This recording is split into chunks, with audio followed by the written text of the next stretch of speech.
see it out there yet.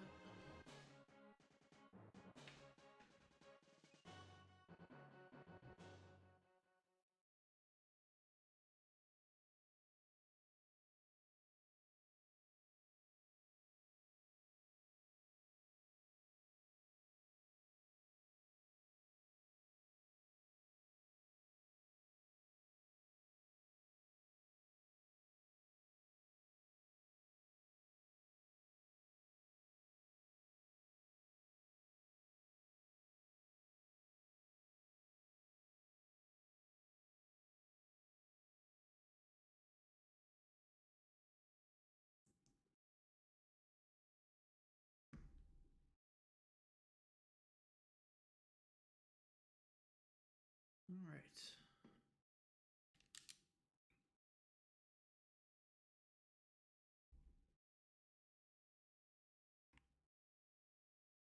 Now what?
Oh man, my throat.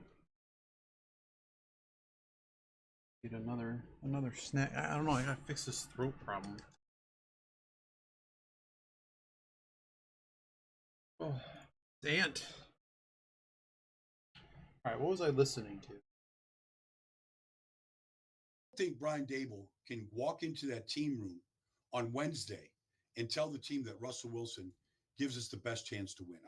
I don't believe that. I don't believe you could do that to your team.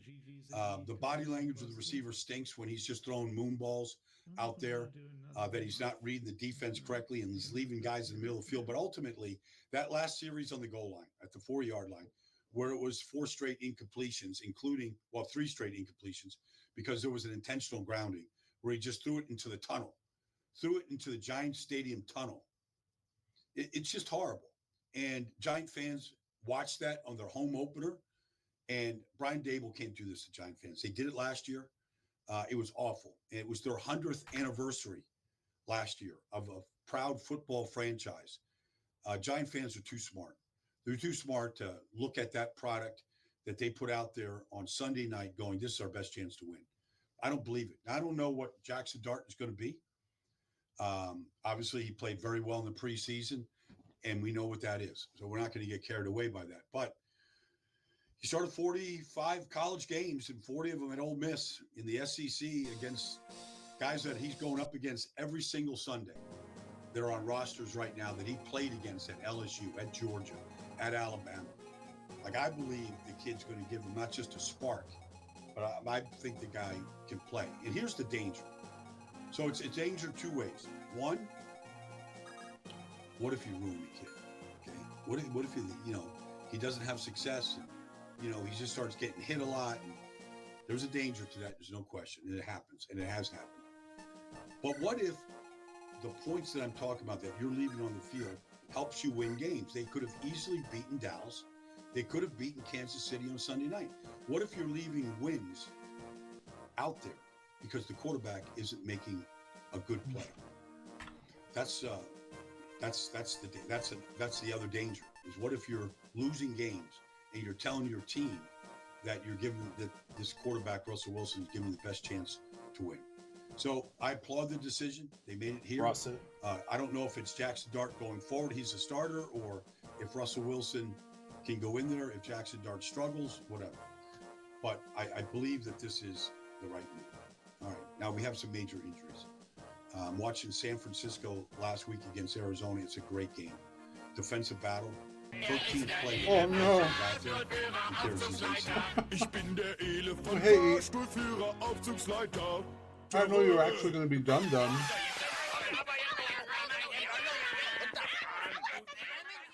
I still had your stream up.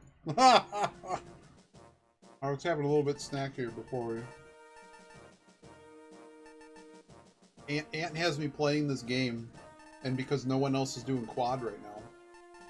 But you tell me we're doing a quad, I guess we're doing a quad, but I do have a hard stop at 8. I need to also eat a real meal this evening.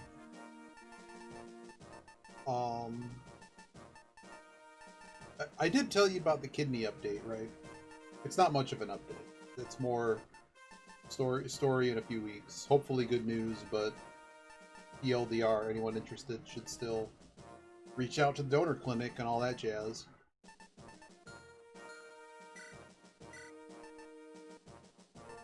So this mission, we're running into an issue where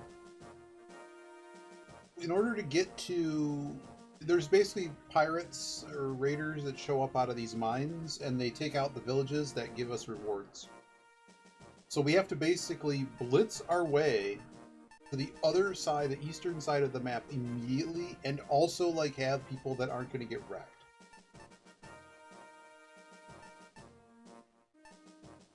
Yeah, it's better news than having absolutely nothing. There are 2 that are going for the kind of the final testing steps. They're going to do a cross match, which is basically people that get a blood sample. You do the blood sample at the start of this whole thing. Well, every month they're taking samples from me, so they're going to take a sample in a week, the new one, and they're going to mix it with similarly these 2, and to figure out if they can do they're already on the road to a direct donation, but I mean I would assume that they're still interested in the paired donation. It's just there's more steps to do the paired donation basically than to do direct, particularly in my situation. But at any rate, it doesn't matter. There's a whole bunch of steps, as you imagine, because hospitals, they get paid from things and who pays and all that. So basically all of the red tape goes through something called the Alliance for Paired Donation. And even though it's not a paired donation, but for instance, somebody has to get paid for flying the organ from one university hospital 3 states over, from New York over to here. And so is it flying on a charter, and all that stuff. So all of that red tape has been basically all the bureaucratic stuff they've taken care of. So it's really just a matter of if they work out, we're trying. I'd say fast track. It's been months, right? It's really not a fast track, but in the sense that none of all these side stuff. So it's good. It's better than having 0. But we had a couple people come out to Ann Arbor for testing, and none of them worked out. So that's why it's just because there's they don't want to say it's good news. It's just that things are moving along, and we still have people in the system, but they're working with other people that are kind of further back in the pack, so to speak. And people are still encouraged to sign up, because you kind of never know if somebody who's just excellent on all accounts for what's needed to donate, and they're somehow located geographically, somehow they can get it done even faster, or just their numbers are way better or something. There's always the potential that somebody could call today and jump in front of everybody, so to speak. But realistically, it still takes weeks. But yeah, so that's all I really. It's not. It's an update, but it's more like, yeah, we moved a couple weeks, so there's a few more that are moving towards the later steps. So what do we even do in this mission, man? So we decided to bring in Trek, because basically we need to move these guys as soon as possible. We had this mission figured out. The problem is we can't let any of the allies die. Any ally dies, we lose something.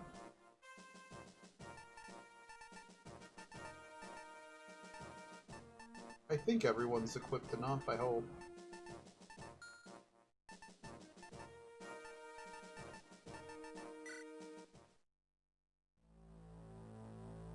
Wow, my start button straight up failed.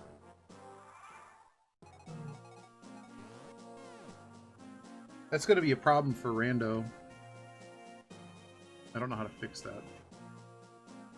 Like, I hit start during our races and it just started pausing like for this. It started doing this.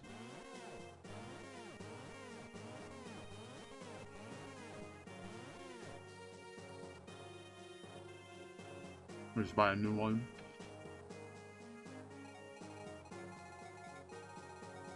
Yeah, so this fort, or cave really, the guys are going to spawn and they're going to go take out these two villages.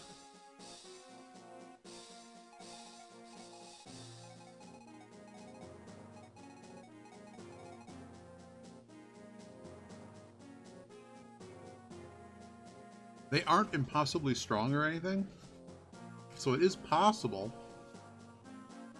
for us to basically use some of our stronger units to physically block their thing, because they'll if there's an attacker, something they can attack in range, they'll just fight. They'll just fight instead of burning stuff down, and also they can't physically get through.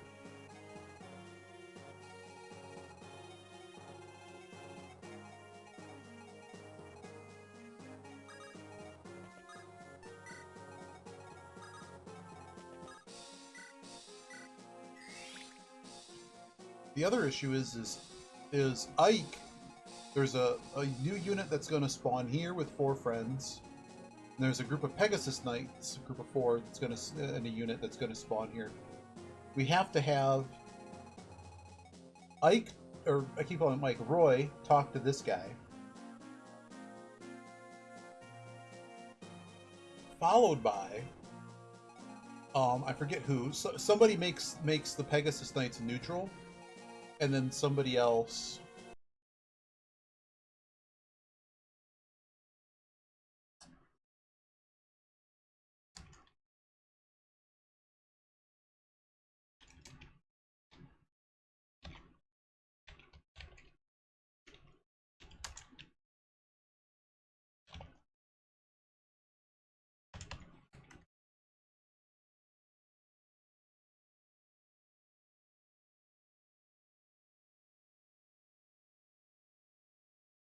Yep. Klein needs to talk with Roy or Clarine. And Thea needs to talk to Klein.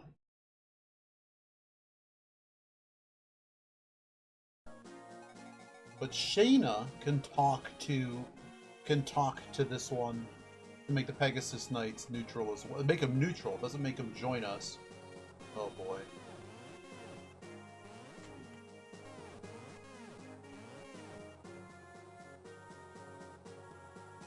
Might just have to unassign that button.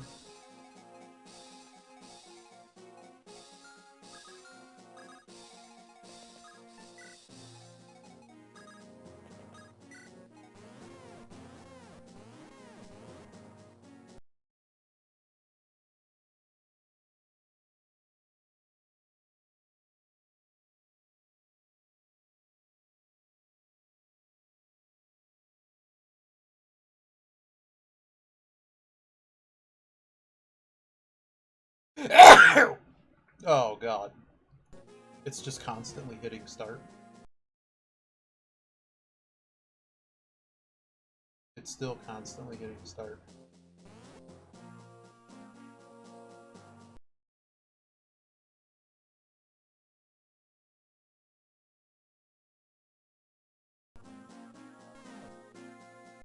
Like what is actually happening here? gamepad thing?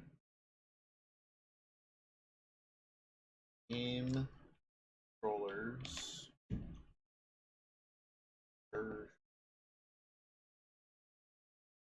Properties. What's weird is it's not screwing up right now. Okay, you behave. I take it apart, but I'm fearful like all the pieces will just fall everywhere. Alright, so Rutger goes here.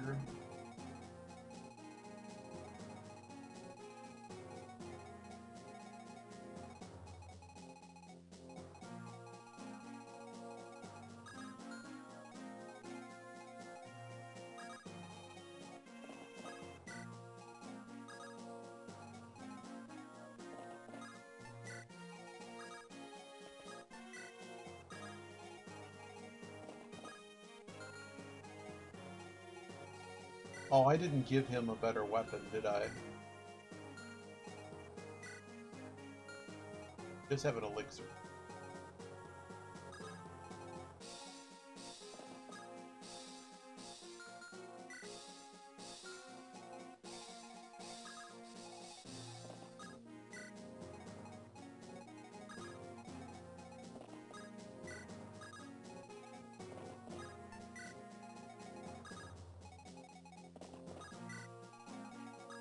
I think Shayna goes with them. Oh, Roy.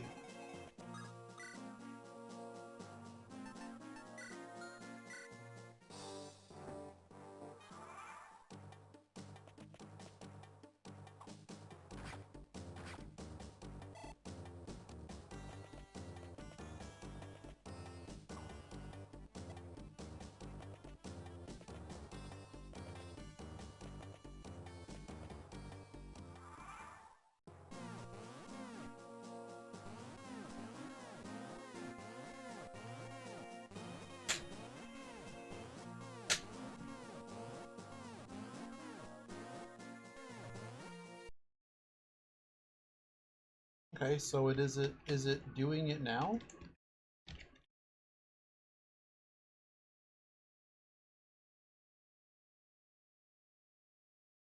Yeah, it is.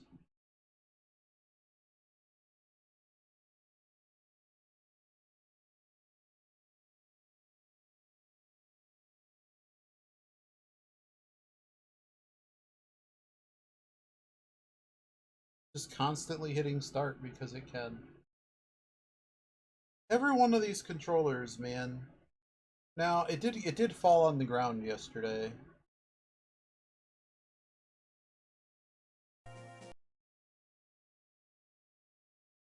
This prison break mission is no, it's not. It's not impossible. What's impossible is I can't actually assign the controller.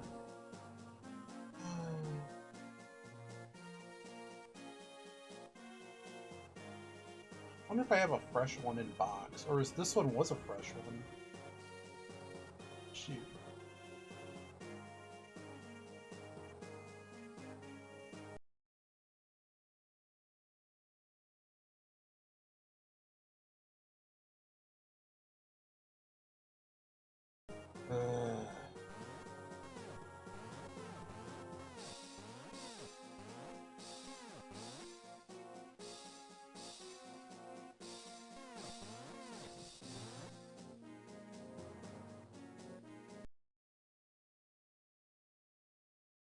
Just constantly hitting start.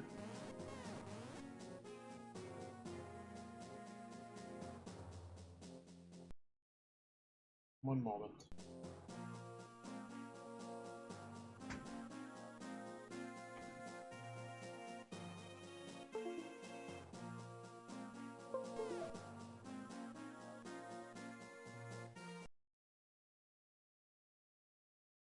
It's still doing it.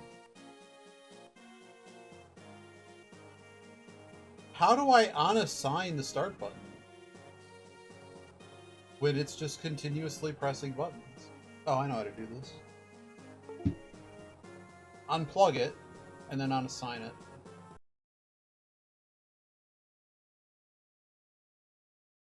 Something else is hitting buttons. What is it?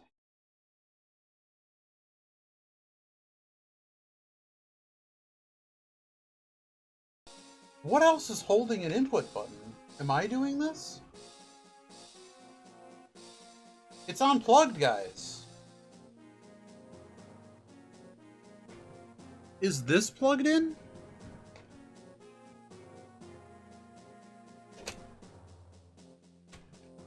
I don't know what's happening, guys. I don't think this is plugged in. I'm gonna check.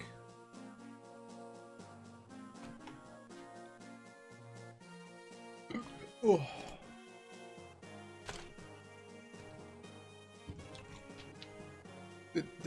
This is the cord. This one's not plugged in. What is pressing buttons? Is it the pedals? I'm literally holding I'm holding it in my hand, the other cord.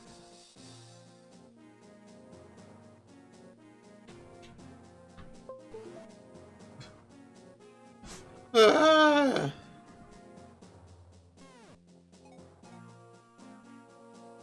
No idea.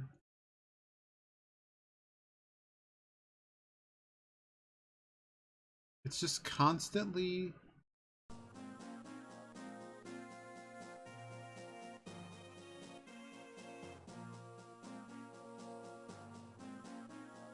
Is the speed pad plugged in? Is something pressing buttons on the speed pad? Doesn't appear so.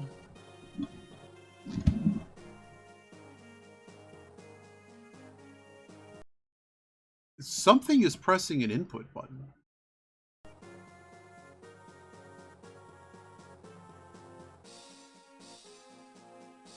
That's not plugged in. This is so bizarro that I can't, because this thing has a terrible way to assign controller buttons. Like, there's literally no way I can do this. Because its input thing is like, it brings up a little box, and then you press the button and it just continuously rotates through them. I can't like click and then press.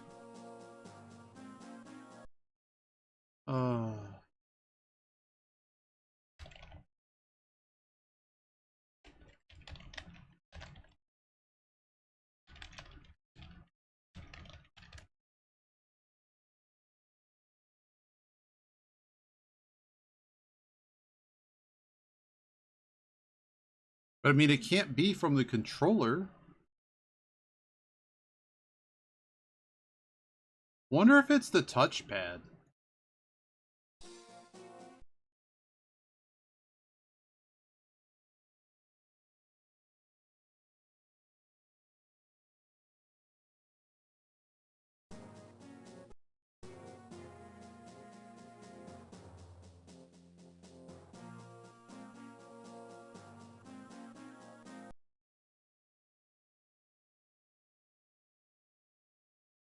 No, it's not the touchpad because it's not reacting to my press.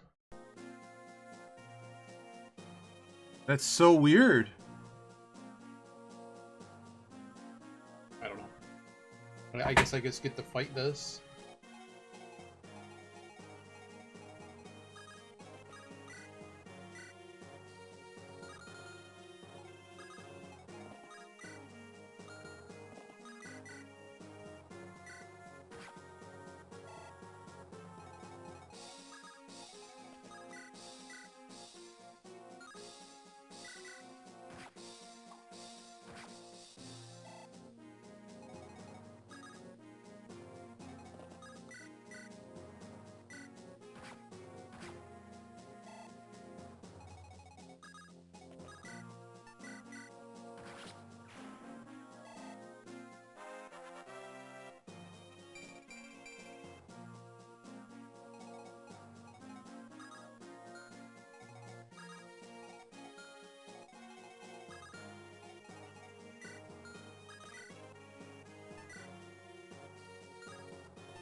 What a level up.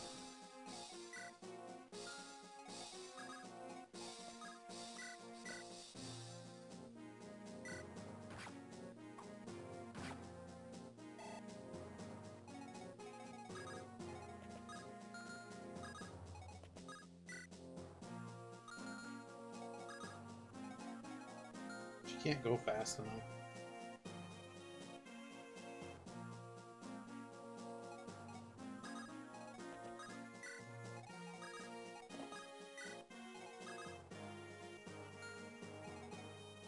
Looks like I can't get somebody important in the second turn, really. Just Sue, basically.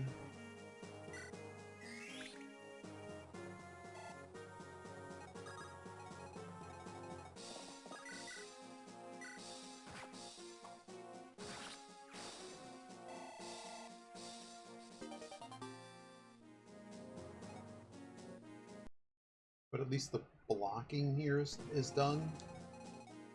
Now it's a matter of here.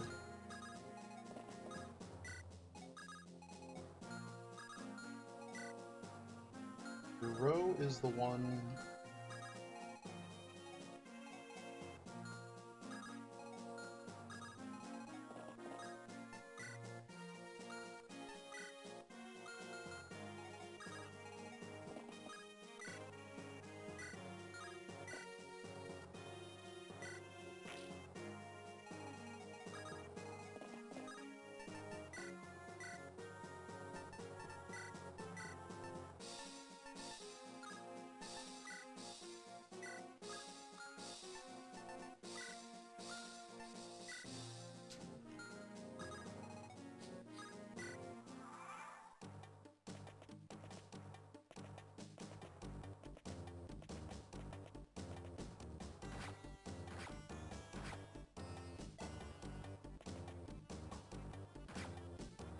There we go.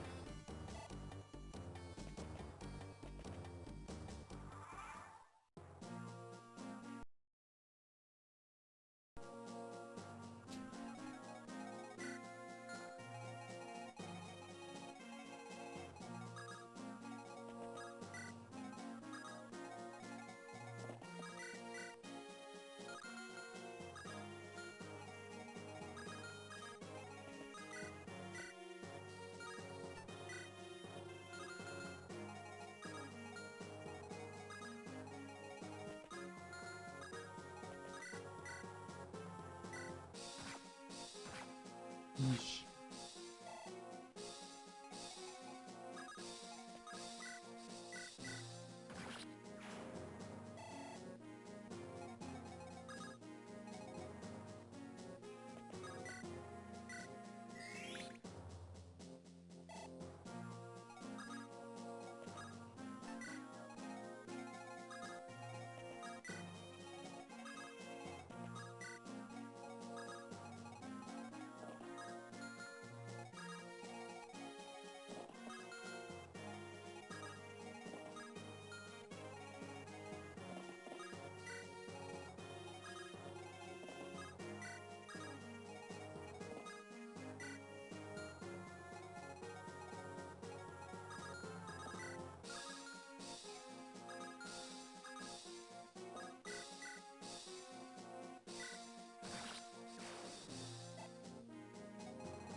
I don't even need to do that, do I?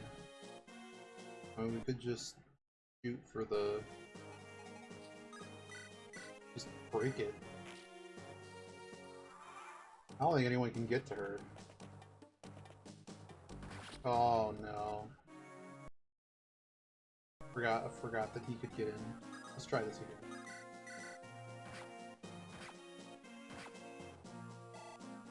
Bomber League. How did he... Oh, he walked all the way around. Got it.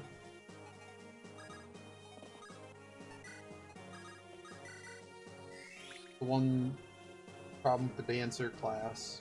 Their complete lack of any defenses.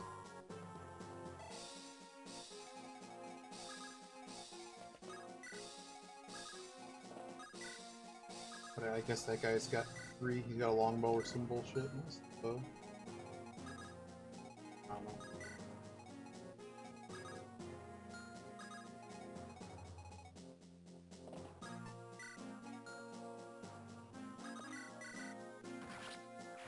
Again.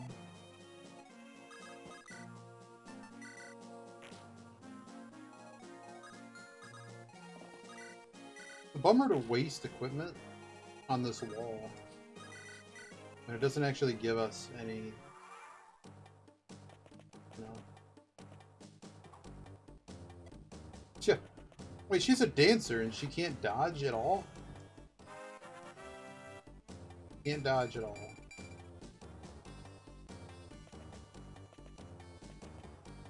Our advancer is actually shoving everyone else south.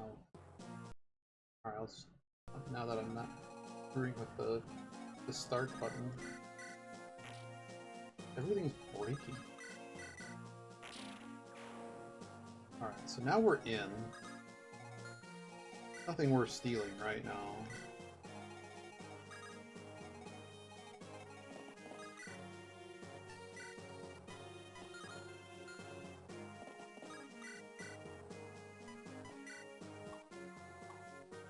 Double miss.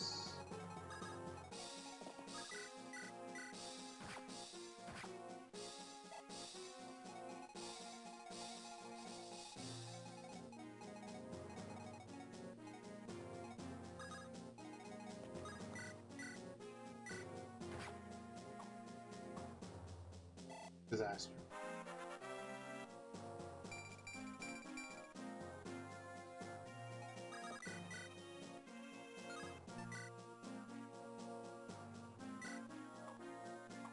But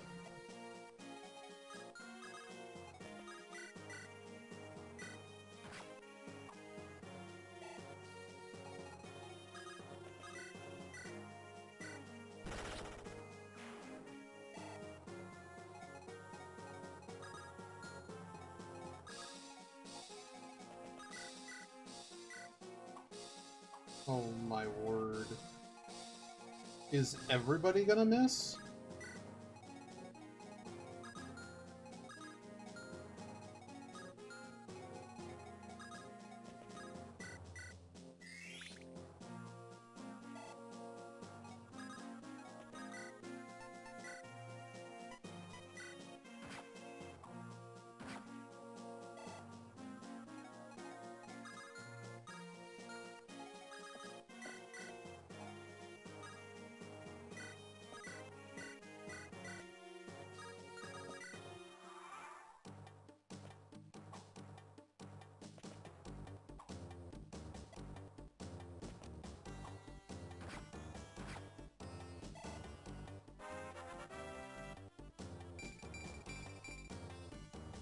A lot of speed level ups, no strength.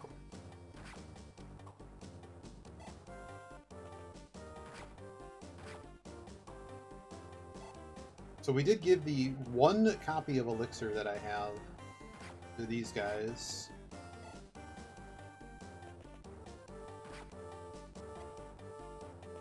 Look at this longbow action.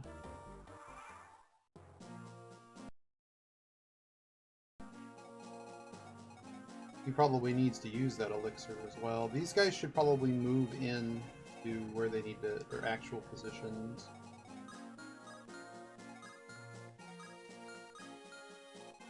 There is a safe spot here for the moment. Anything on this vertical?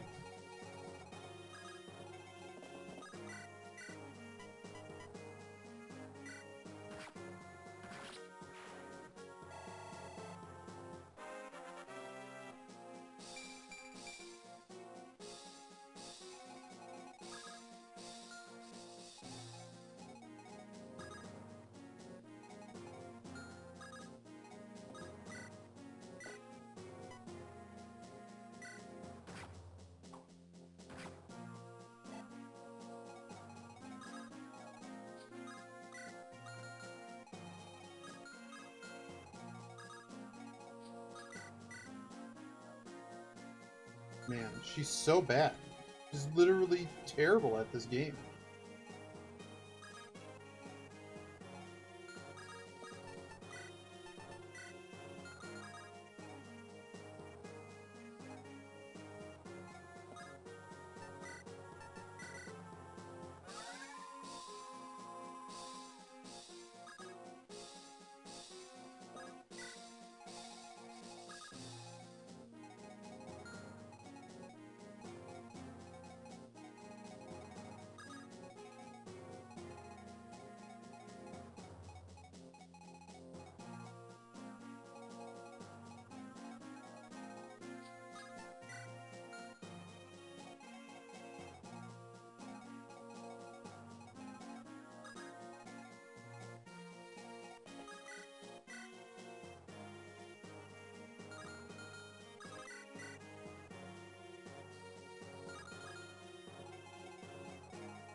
We're trying.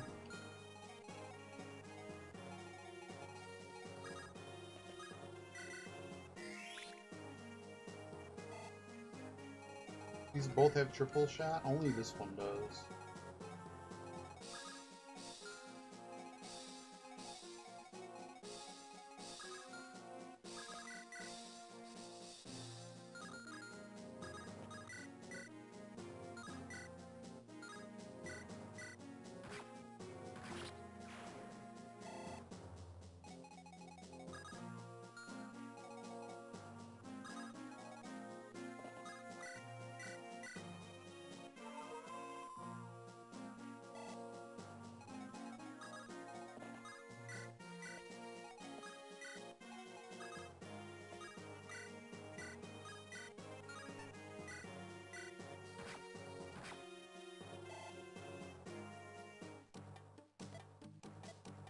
I can't hit start because the game, my controller will just start hitting start 11 million times.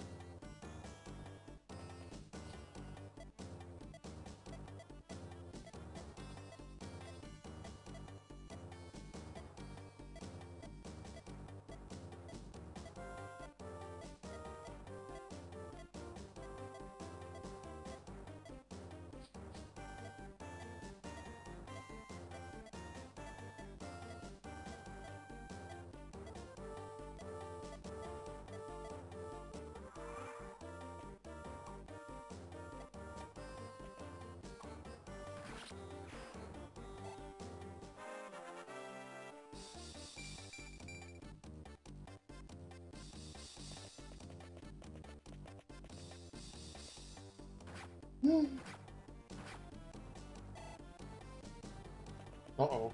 Might be a reload.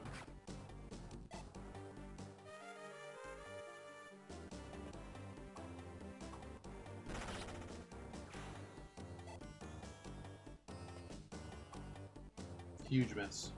She is on a bush, so... Or maybe she's not. Her dodge is okay, though. Okay. So there's Klain. Wayne, Main, Klain, the brain.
No.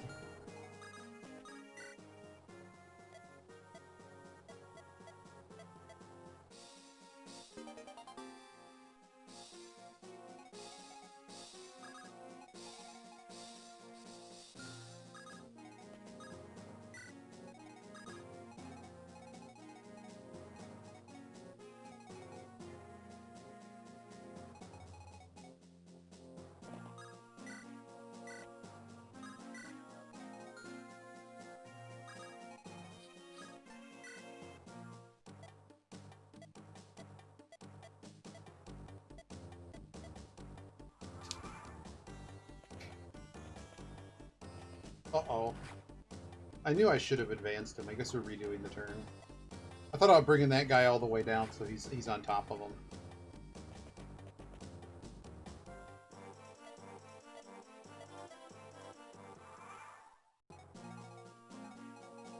Another block.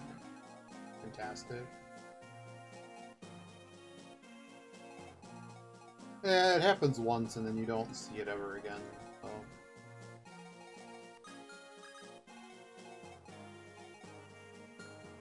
Is he just gonna get here? Yeah, so he should have come all the way down. And he would have been able to physically block. So let's just go back.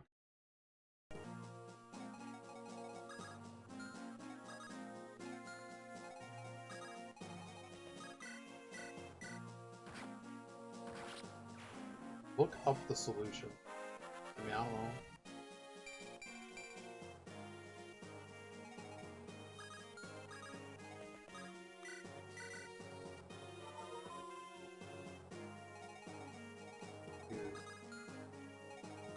Up to you. Counting on you.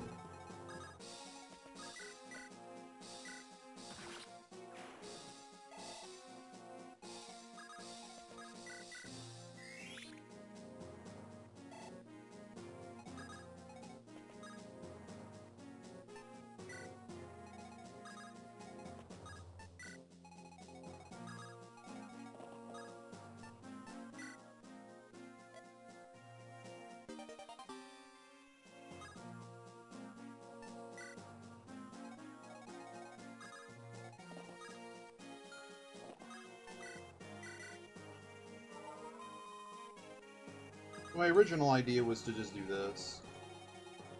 Shin can just finish this guy off. The rest of these guys can handle themselves. Jaina can back up. Marcus could just go all the way down here. Vulnerary himself.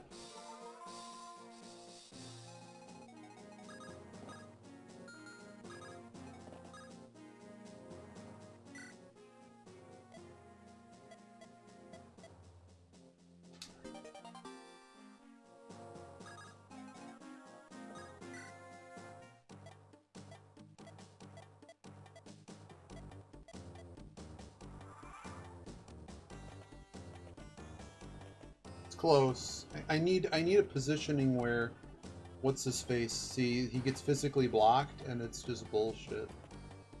And I don't understand the AI rules enough to forcibly. I'm just going to continue to reload until I figure out the positioning I want. Wow, my start button just doesn't work now.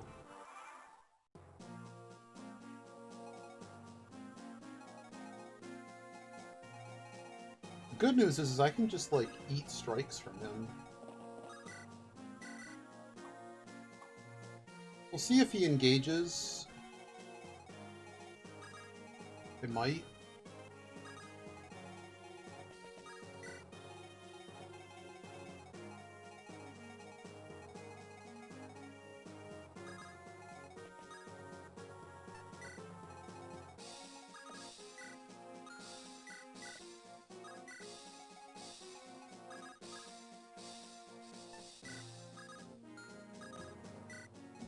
He's going to have these guys physically barricade them.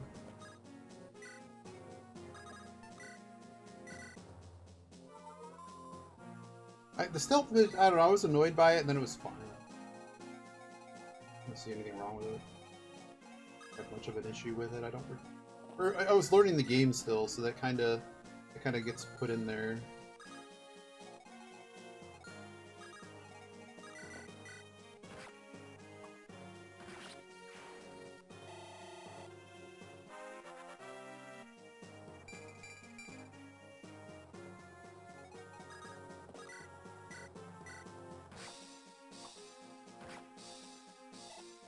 let's see what happens here.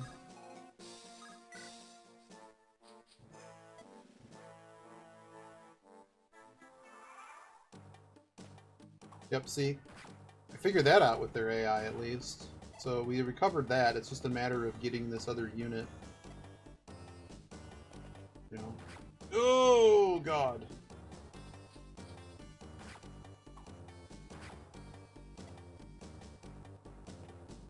No, they're Pegasus Knights. They're terrible. Rip Roy though. Alright. I think we might have it done. Oh, Shayna! Damn it. Damn it. All I did was move her. One thing I will say that is annoying is typically in games like this. Did I say I'm fine? I guess we're that far back.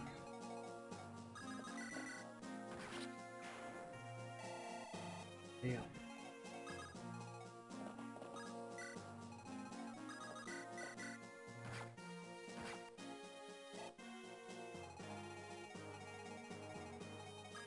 I guess just to continuously redo this. Yeah, they shouldn't be able to have an free initiative. That's no. We clearly have it figured out. I'm not redoing this that many more times just for that.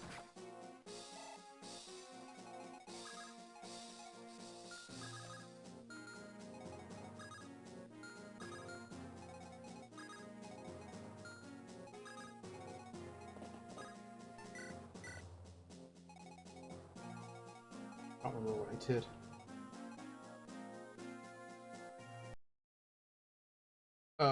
Fair, I guess. I really don't remember. Is Roy just gonna get this kill, I guess? I don't know. Give it to Roy, I guess. What if he just moves in? You know? What if I just move him straight in? Give it a little movie move.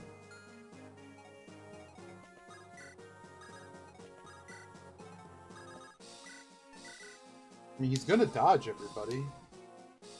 He's like one of the best thieves I've ever seen in this game.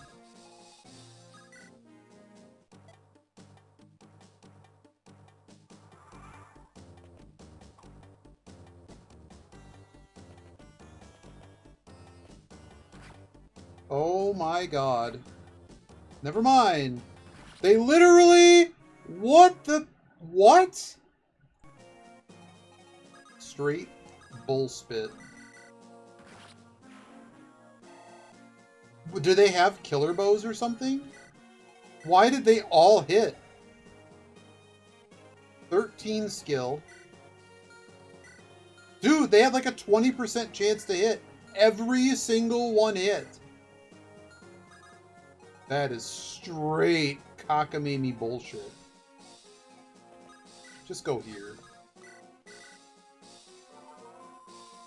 That was something else. Wow. Anyone actually need healing? No. Use your ability because I'm allowed to use it every turn, apparently. This is way too powerful. It's just not very good in this particular mission. Because of how she can't... Anytime we have to defend, we'll be able to just defend ridiculously now.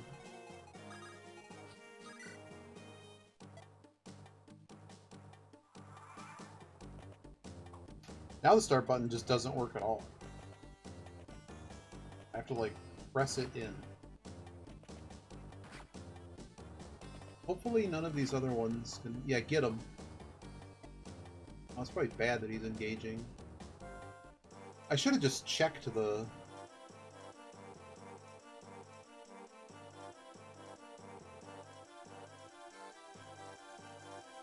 Yep.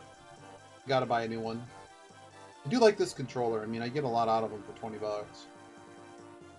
For what I like them for. But see, I have to...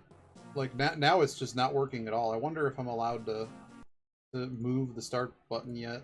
Nope, it's still... There's still phantom inputs happening everywhere. It's not from the controller though, or it's like my operating system is just having a headache between this. I haven't restarted Visual Boy. But yeah, just this right before you probably sat down.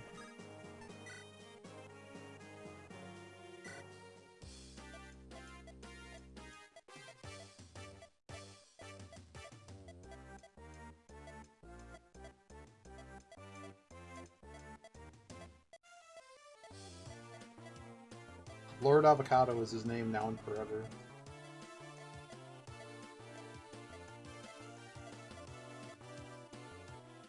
Alright.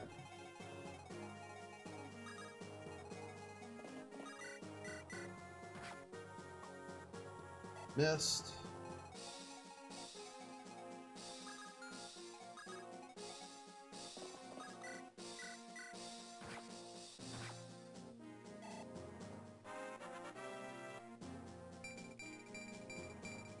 Whoa!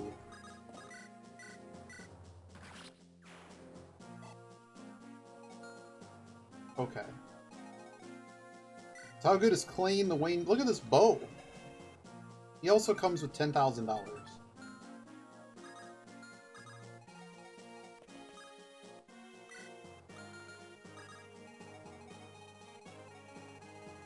So Clean has to talk to what's-her-face. Thea has to talk... Wait. Etchinda needs to talk with... Okay. Hold up. There's things happening.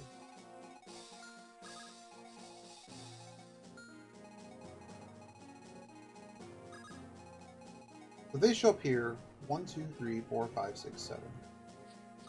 Something like that. Hopefully she don't do it one turn.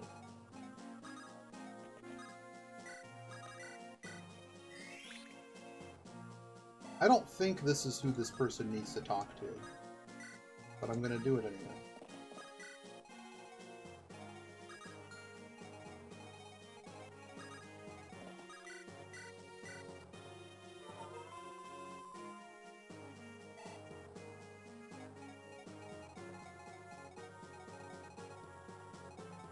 You probably should get people looting the other things.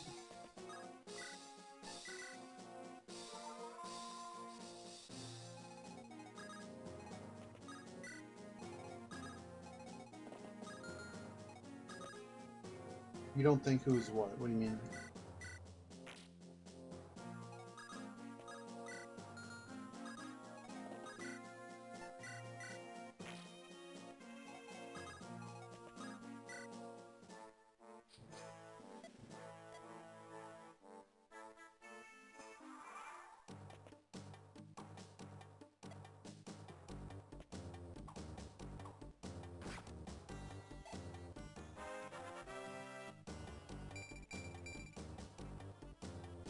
I just don't know where these other reinforcements are going to come from.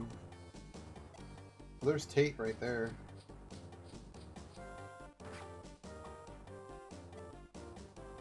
Cottage. I'm assuming they're going to go try to kill the boss. I'm not really sure what these guys are about to go do.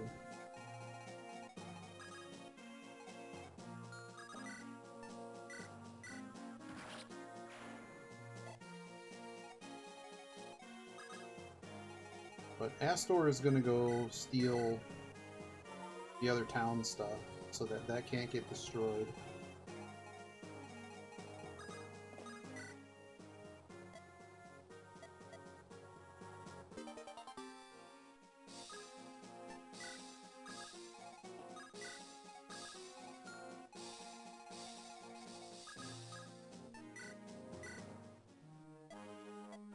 Oh, it's her sister.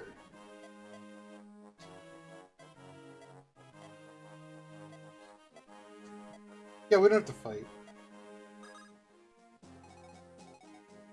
We don't have to fight at all.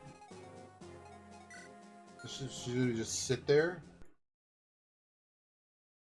So now who needs to talk to you? This...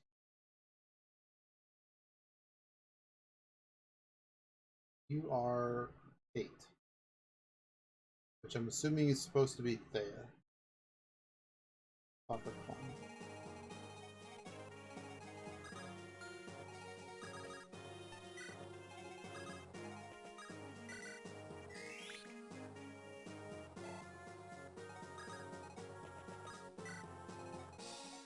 Yeah, I'm not reading the rest of it, but this is the Fire Emblem like walkthrough site. I think has like every game.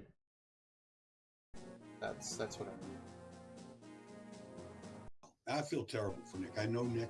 I've worked out with him and his brother in Fort Lauderdale.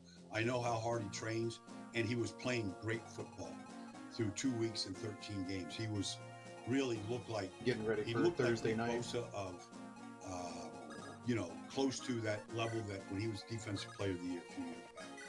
But this is his second major knee injury right now in the last 4 years. So it's a concern, but it's horrible because the defense has been playing very well. They've gotten good help from Michael Williams, who was a first-round pick from Bryce Huff, who they traded for from the Eagles. The defensive line was playing much, much better and really helped them win that game against Arizona. Nick Bosa out for the season. It's a gut punch. That's to go with, losing Kittle for a period of time, Brock Purdy for a period of time, blah, blah, blah, blah. But they've been able to manage so far to get to 3-0. All right. And they entertained Jacksonville this week, who feels like they should be undefeated as well. Brian Thomas Jr. is dropping way too many passes. Najee Harris tore his Achilles. I mean, I watched the play. He was just going to take a handoff. He was just coming out of the tailback position, and the foot just gave out. Oh, the God. Achilles just snapped. He's Really? done. It's the ironic part is the guy No. Jeez, that's a cheese ball. I'm not #1 accepting running that. back for the Los Angeles Chargers is now the starting running back. J.K. Dobbins is now the starting running back. So I actually have to put him here. How would they love to have J.K. Dobbins back? But Amarian Hampton picked up the slack. He was fantastic, really fantastic on Sunday when Najee went down. He carried the load, and he was Like, really? running, receiving. He was a factor. And then I even have the last victory injury, music. if you watched that game against the Jets, Mike Evans went down. He's going to be out a couple weeks. This happens. He went out a couple weeks last So year. who needs to Emeka talk Egbuka to will pick up the slack. talk with Lara? He's fantastic. I mean, he was the best receiver on the field between the Jets and the Bucks the other day. He's been unbelievable. Now, they're going to get receivers back. Jalen McMillan got hurt, and, they're going to get guys back. But, they've been wiped out of the offensive line. Last week, they played without starting right tackle, starting right guard, starting left tackle. I mean, they just cobbled it together, guys off the practice squad, young kids like Elijah Klein, and they still were able to go down the field after they lost the lead 27-26 and kick the game-winning field goal to win. So those are some major injuries that we had to discuss. Let's get to Tuesday takeaways. The first one is the game that I announced on Sunday at Lincoln Financial Field in Philadelphia between the Rams and the Eagles. After Jalen Hurts got sacked and hit hard by Jared Verse and coughed up the ball, the Rams scored on the first drive of the third quarter, and it was 26-7. And the Eagles came out and won the game. Down 26-7 against a good football team. And what it says is you can't do that without elite talent. You can't do that without an elite quarterback, and Jalen Hurts was awesome in the second half. He was 17 of 24 for 209 yards and 3 touchdowns. It was the best performance he's had in a long time. And then A.J. Brown is as good as anybody at receiver. He was just dynamic. And Devontae Smith caught the game-winning touchdown from the 5-yard line. I mean, just elite talent. They lose Lane Johnson, the best right tackle in all of football. They go through Matt Pryor. He wasn't very good. Fred Johnson. Oh, I didn't realize that free person agency in had Jacksonville in the offseason. Oops. They bring him back after Jacksonville This said, one. This we'll one trade does you too. back, Fred. Both have attacks. We're fine. And Fred We don't want to do either of locked down those. everybody he went against. Byron Young, Jared Verse, you name it. He was tremendous.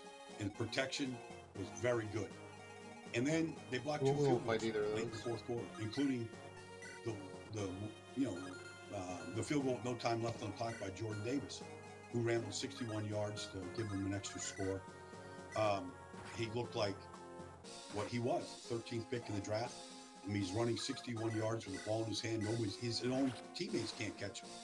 He ran up to 18.59 miles per hour for a guy that's 335 pounds. He's been awesome.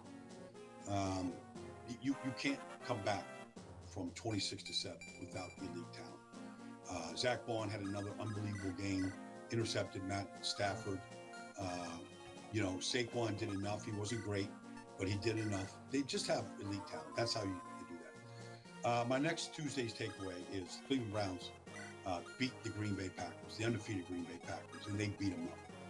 Their defense, I don't need any stats. The stats came out today. I don't need any stats. Cleveland's the best defense in football. And Jim Schwartz, who's won a Super Bowl as a defense coordinator in Philadelphia, has had teams in the playoffs, is very talented. But you can't be the best defense in football if you don't have great players. And so Carson Schlesinger, second-round pick at UCLA, I think he's played every snap so far. He's been dynamic. Mason Graham, the first-round pick, has been incredible. He's given them pass rush.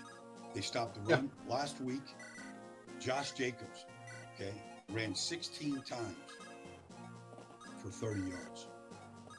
Derrick Henry, the week before, ran for 30 yards. Like, they just shut down two of the best running backs in football 2 weeks in a row. And at the same time, it's one thing to stop the run.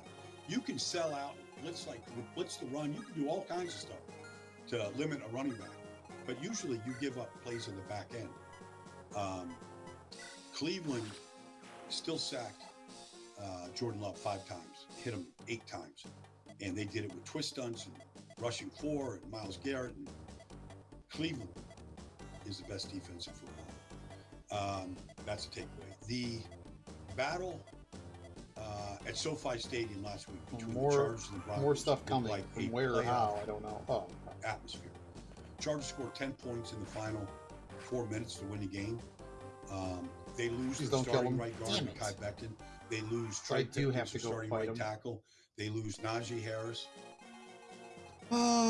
These morons. Justin Herbert is at an MVP level right now. And maybe the comeback player of the year is Quentin Johnston. He's not just catching the fucking ball morons right now. Like Patrick Surtain is saying he's the number 1 receiver and lining up on. Hopefully they can dodge like one. Quentin I don't Johnston even know, man. Is now, whatever happened, it's early, it's 3 games, but he's not dropping the ball. He's getting open. He's running away from defenses. He's been a revelation. Getting Keenan Allen back certainly helps because he still has the touchdown throw from Justin Herbert from 20 yards out to tie the score at 20 was an amazing. It was an amazing play by Herbert. Just avoiding the rush of Nick Benito and stupid controller, man. Zach Allen, and then getting hit by Benito and making that throw to Keenan Allen is elite. Just an elite play.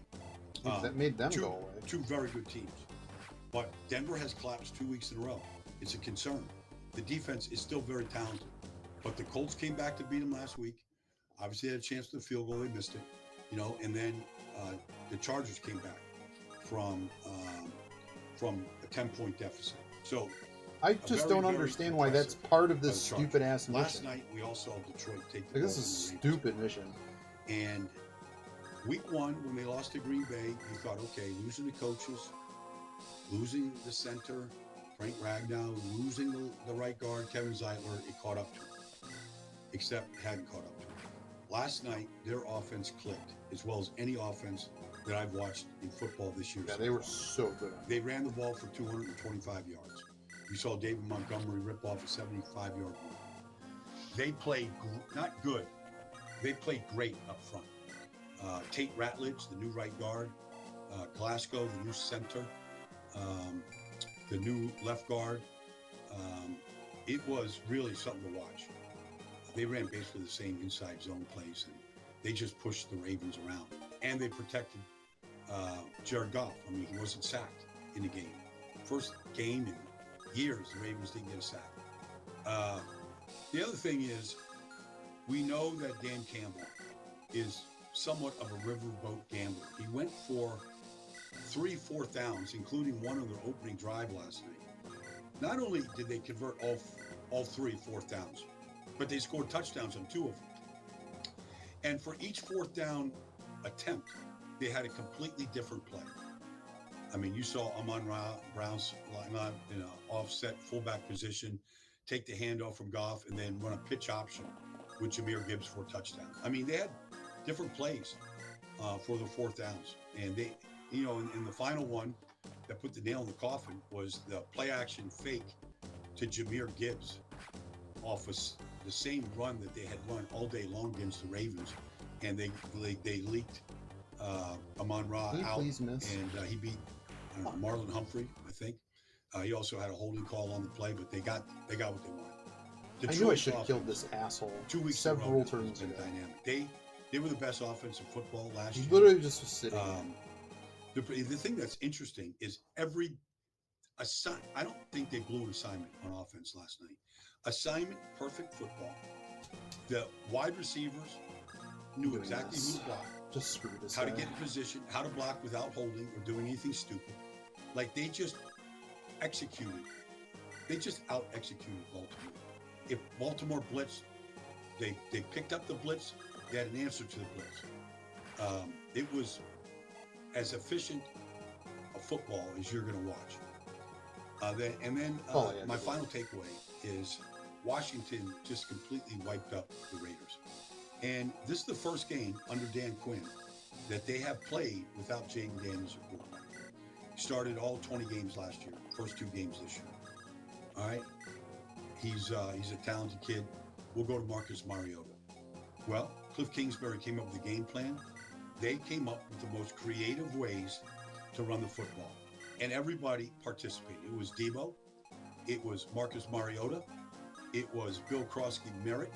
It was Jeremy McNichols. It was Chris Rodriguez.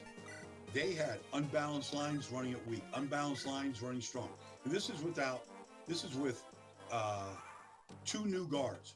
Chris Paul, left guard, Andrew Wiley at right guard. 2 new guards and a backup quarterback. And they ran for 202 All right, they're fine now. And annihilated.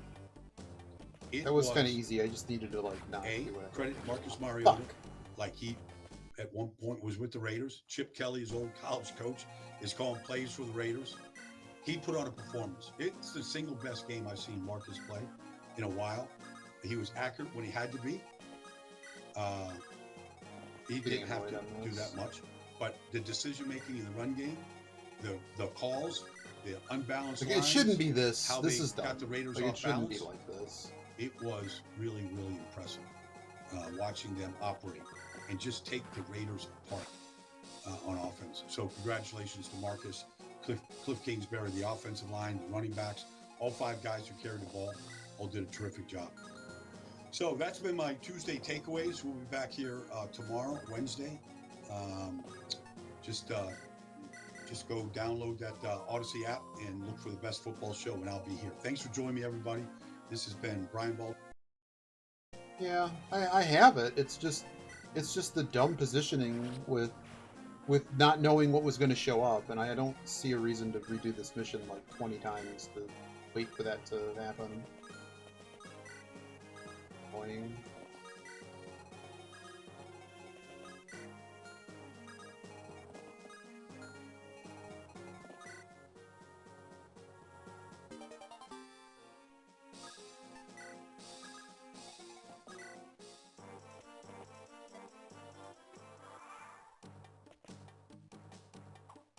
Yeah, I need these guys to like miss.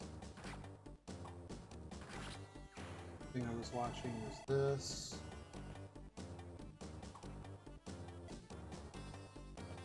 Oh good, they can all go after Shin. Shin actually has defense. It's so dumb that they need to... I need to somehow keep... Okay, good. Need to somehow keep allied units alive. It's like a WoW escort mission, right? We just avoid them. Oh.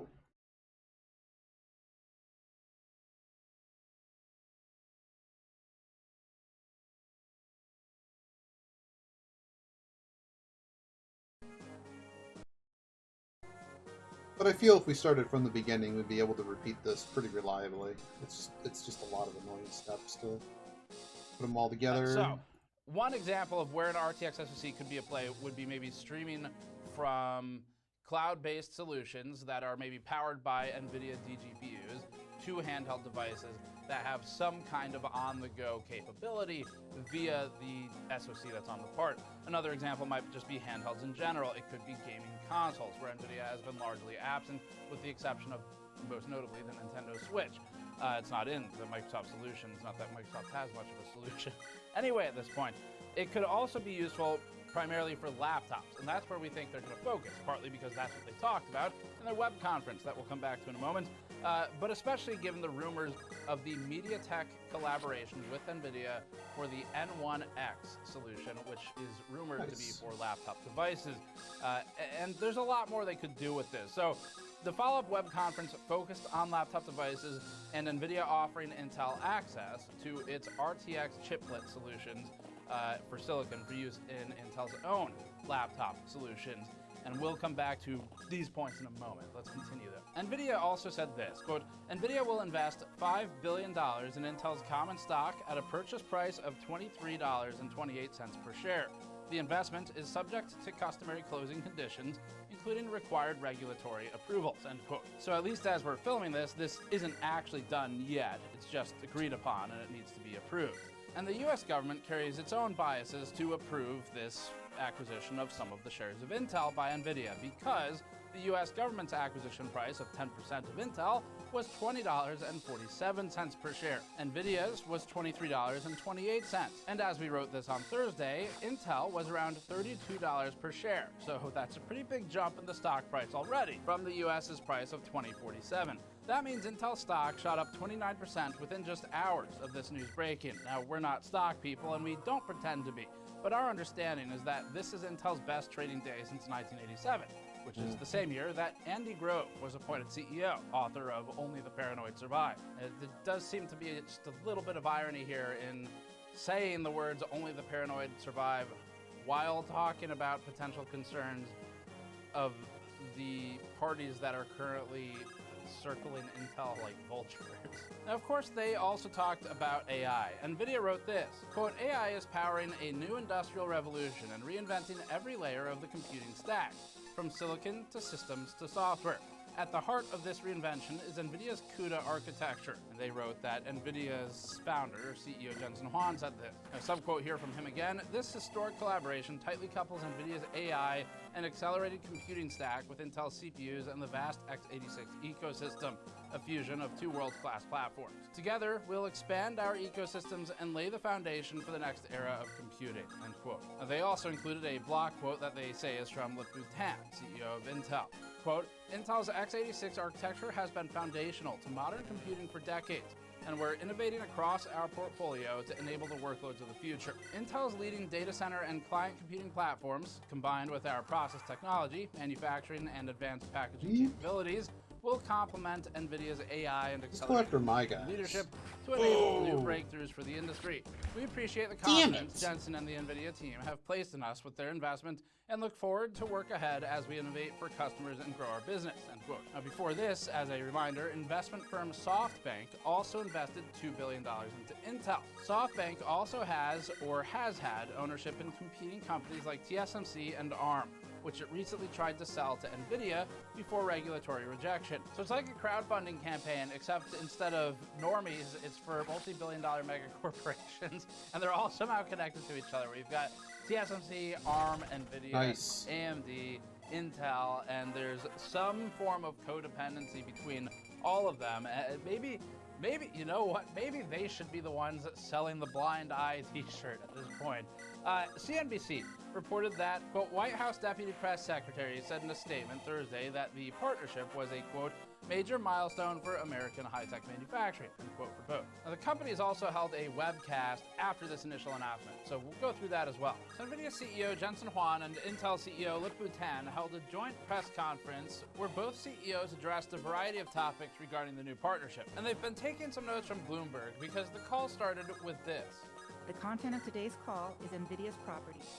It can't be reproduced or transcribed without prior written consent. Actually, it can be reproduced can and be. transcribed without prior consent, and that is precisely what we were going to do because we have a legal right to do it. It's Yeah. interesting that NVIDIA seems to think that you need to have permission to quote Public. them or play clips of their web conference of the largest company in the world by market cap investing in a company Yeah. that is 10% held by the people of the United States of America. If the government invests 10% into Intel, part of that company becomes held by the people of the United States. That's what that means, if it's owned partly by the government. NVIDIA doesn't then get to come in and say, no, you need consent and permission to show clips of us investing in this company that you, the United States, and the government have also invested in. This is completely insane. Now, NVIDIA has said this in other earnings calls. Not everyone does. We looked at Intel's and AMD's, and in the calls that we checked, they didn't have this type of phrasing about ownership and needing to ask permission for transcription or for playing quotes of them. But NVIDIA has said it before. To us, though, it doesn't matter what they normally do. It matters what the truth is. And the truth is, it is absurd to suggest that you need permission to play quotes relating to this. The problem isn't whether or not they will enforce this. The problem is saying something that's not true, because you don't need permission. And this It's a we publicly think creates available statement, It feels so coercive, it's and it not- creates a perceived threat that something could happen if you do this because they say that you're not allowed to. In fact, ironically, Bloomberg, of all publications, previously won a lawsuit after it was sued for publishing earnings calls. So there's precedent to say that what NVIDIA is stating in its Yeah, it's calls fair use. is not legally enforceable. Now, up until now, we didn't have a ton of reason to care. One, we weren't covering them, and two, they weren't doing calls announcing their investment into a property that is 10% held by the public now, by the United States government, and therefore the people of it. So we don't care what their reason is to say this. We don't care that they have said it in the past. What matters is that the entire premise of needing permission to play clips from this call is completely absurd. And just to put this out there too, for anyone who's watching, like, wow, he sure seems to care a whole lot about this, like 4 seconds in this.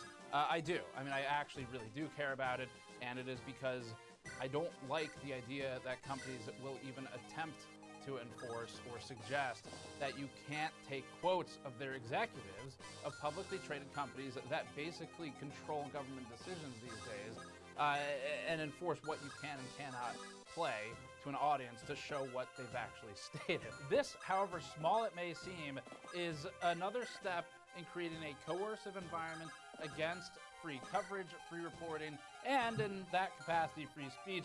And I think it's a slippery slope against free reporting, even if it is a limp-wristed statement with no intent to follow through, and we don't know if that's exactly the case. But the fact that they say it at all is, to me, the offensive part.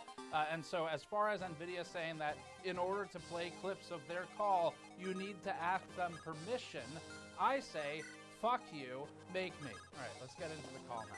Early on in the webcast, Juan explained the reasoning behind NVIDIA's collaboration with Intel and stated this, which is a quote that we're playing, which is against the rules, but here it is. But general purpose computing has reached its limits. To keep advancing, we invented a new way forward. Juan later continued with this quote. Today, we're taking the next great step. Just moments ago, NVIDIA and Intel announced a historic partnership to jointly develop multiple generations of x86 CPUs for data centers and PC products. And then together, they further said this. Together, our companies will Well, what do I get build for saving custom them? Intel x86 CPUs for NVIDIA's AI infrastructure platforms, God damn it, I our need the data items. center platforms, bringing x86 into NVIDIA's NVLink ecosystem. And for personal computing, we're going to create new Intel x86 SoCs that integrate NVIDIA GPU chiplets, fusing the world's best CPU and GPU to redefine the PC we're so experience. Chiplets are pretty interesting. NVIDIA's MCM, or multi-chip module white paper, is from a long time ago now. They've been talking about it for a long time. And back when AMD was kind of still getting Ryzen up and rolling with its own chiplets. And in addition to its Blackwell GB suck series so chips, much. which have taken a kind of Why do they have multi-chip to suck approach this much? with that high-speed interconnect in between, it looks like it's finally starting to plan to put chiplets into wider production in more true, if we go by this wording here, actual chiplet fashion, like what we're used to from AMD. Now, this is NVIDIA confirming that it has intent beyond just laptop computing. That was kind of the obvious one that everyone's been talking about. And then in the webcast, they expanded on what they said in the press release, and they mentioned data center and server solutions. So it appears to be a wide net they're throwing, where NVIDIA and Intel will work together on both. They'll work together on NVLink solution for data center and on RTX chiplets for notebooks. Intel CEO Tan shared his enthusiasm for the partnership and stated this. I'm so excited, able to to work together with Jensen to build a new era, and this is historical collaboration between the two companies, and I think this is a very big, important milestone. I call it a game-changing opportunity that we can work together, and I would say that we are proud that NVIDIA is an investor to Intel. Now, of course, we sent our own reporters to interview Intel CEO Lip-Bu Tan and see what he had to say about this, and we were able to obtain an exclusive clip of him responding as to why he's so excited. Hello, I like money. We look forward to Intel's new Krabby Lake architecture. Tan continued with this. NVIDIA is clear leader in AI accelerated computing. Intel is a leader in the data center and client PC CPU. Yes, Intel is the did you say leader? Right, I was just making sure I got the word right.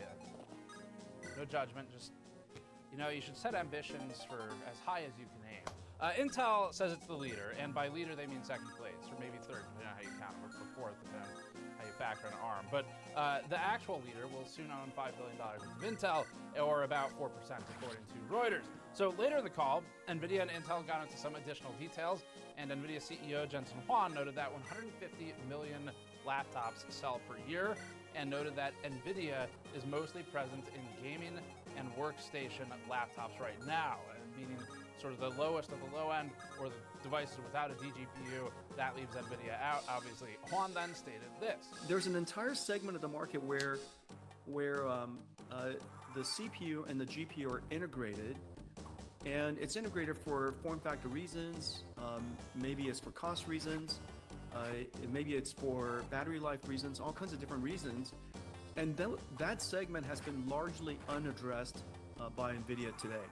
And so what the Intel team and I are doing, NVIDIA is doing, is that we're creating an SoC that fuses two processors. It fuses the CPU and NVIDIA's GPU. So bad at RTX this. GPU Yes, kill them. using NVLink. And it fuses these Oh two my dies God. into one You're so bad at essentially this. virtual giant SoC, and that would become essentially a new class of integrated graphics laptops that the world's never seen before. The quotes thus far illustrate NVIDIA's intent. One side is workstation, one side is consumer, and then they've also Incredible. got data center. But there's something really interesting with the laptops we're going to come back to, which is the amount of control it gives NVIDIA over a marketplace, where NVIDIA already leverages things like allocation and has said to us in the past quotes about turning screws on laptop manufacturers to try and control what they're doing. Like, this was the actual context of when we spoke to them a few years ago at a CES event. And so anyway, there's a little bit more here.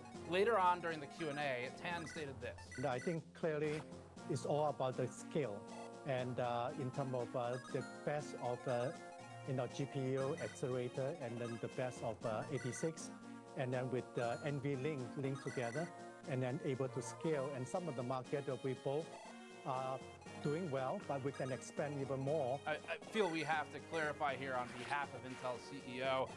When Intel's CEO said that they are offering the, quote,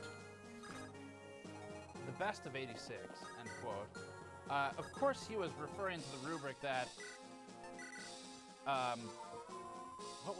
he was referring to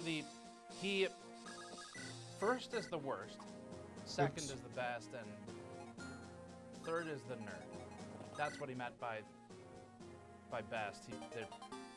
At best, they're in third place. Or maybe he meant that Intel CPUs have already been 86 out of the market. Now, during the call, CNBC's will say analyst and Chief Jensen Huang bootlicker Jim Cramer, who previously said this. And then I laid out a roadmap for the world. Yeah, which no one That's does. 3 years No long. one does. If I were a competitor, I'd say he just gave me the key to the Exactly. kingdom. Asked if NVIDIA would be using Intel's foundries, and Jensen Huang replied with this. Well, we've always evaluated Intel's foundry technology, and we're going to continue to do that. But today, this announcement is squarely focused on these custom CPUs. When asked how long they've been working with Intel on this project, Huang stated, The two technology teams have been discussing and architecting solutions now for probably coming out to a year. Now, Huang and several other AI executives accompanied President Donald Trump to the UK this past week to talk about expansion. We have to somehow kill this. legislation and things like that. And We one have to get journalist them low who enough probably that they as a can get result it killed, of this asked right? what sort of involvement the president had with the agreement, and Jensen Huang stated this. The Trump administration had no involvement in this partnership at all, and they would have been very supportive, of course. Yeah, I got it in And, front of me. today, We're just gonna try to do I it. had the I mean, we're so opportunity close. to tell I'd rather Secretary see the Lutnick, text with all of and, it if he there's was a very difference. excited, very supportive of seeing American technology companies working together. President Trump in the U.S. had announced a few weeks prior its intent to acquire 10% of Intel, and around that same time they made that announcement, before this one, that was when President Trump and Jensen Huang were making appearances to discuss. And Jensen also has a new chip, the Blackwell. Do you know what the Blackwell is? The Blackwell is super duper advanced. And before that, they had met a few times talking about the H20 bands. We've reported on that in our Black Market GPUs video if you want to learn about that. And we also reported on the reported meeting at Mar-a-Lago. Now, it's hard to imagine the U.S. government would not have been at least aware of the intent of what NVIDIA announced this past week. And when Huang was asked why NVIDIA couldn't commit to Intel as a foundry, he stated this. I think Lip-Bu and I would both say that TSMC is a world-class foundry. Mm-hmm. And in fact, we're both very successful customers of TSMC's. And the capabilities of TSMC from process technology, their rhythm of execution, the scale of their capacity and infrastructure, the agility of their business operations. Yeah, this whole thing was so weird. Just all of the magic that comes together for being a world-class foundry, supporting customers of such diverse needs, is really quite extraordinary. And I just can't, you just can't overstate. You just can't. The magic that is TSMC. Just get a room, man. But today, our conversation today, our partnership today, is completely focused. It is 100% focused on... NVIDIA has been successful with TSMC. He's right. Intel launched Arrow Lake with TSMC. Anyway, elaborating on some of the financial opportunities, Huang shared that data center CPU segment revenue is around $30 billion per year and said it's the fastest growing. That segment, you know, the first segment, of course, the data center CPU segment, you know, it's probably something along the lines of $30 billion a year or so. In the case of, okay, I got one down. This going to this combination of Intel and our technology is going to address a fairly significant swath of that because if they go to the it's the fastest growing segment. NVIDIA is also a customer of ARM, which is the company that NVIDIA previously attempted and failed to buy. And this would maybe be counter to the ARM partnership. x86 is another solution. Okay, and playing both now sides they're of going the to move ARM forward. and the x86 debate, Juan stated this. Our ARM roadmap is going to continue, and we're committed. We're fully committed to the ARM roadmap. We have lots and lots of customers for ARM. When a journalist asked why it was necessary to make an equity investment in Intel rather than just a product collaboration, Jensen Huang replied with this. We're going to be rich. Wait, no, that was a different event. That's the wrong one. Sorry, this time he said it'll be a good investment and that it will be a $50 billion market that they are addressing, and that's why they did it. Now, when the CEOs were asked if there was broad coordination between SoftBank, Intel, NVIDIA, and ARM, with all of the cross investments across the processor space, Jensen stated, not that I'm aware of. There were no communications with anybody else except for between Lip-Bu, myself, and the technical teams that were working on this partnership, and we kept it really quiet. Or in other words, do not look behind the curtain. Finally, as for ARC, the company's made statements to PC World that read this. Quote, we're not discussing specific roadmaps at this time, but the collaboration is complementary to Intel's roadmap, and Intel will continue to have GPU product offerings. End quote. Oops. That statement does not instill much faith that ARC will persist. It might, and we hope it does, but being complementary to the roadmap doesn't mean we'll continue to exist, especially ad infinitum, and it doesn't mean that it includes discrete ARC GPUs that compete with NVIDIA now in low-end workstation and in low-end desktop gaming, nor does, quote, continuing to have GPU product offerings, end quote, mean anything really reassuring here for ARC GPUs in the discrete space for DIY, for example, or workstation, because Intel has had IGPs forever and will likely continue to do so, and IGPs would be contained within continuing to have GPU product offerings.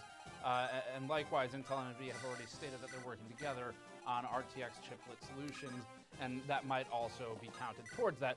So this phrasing of complementary to the roadmap is kind of slippery. It really doesn't say much of anything because we don't know what the roadmap might have been.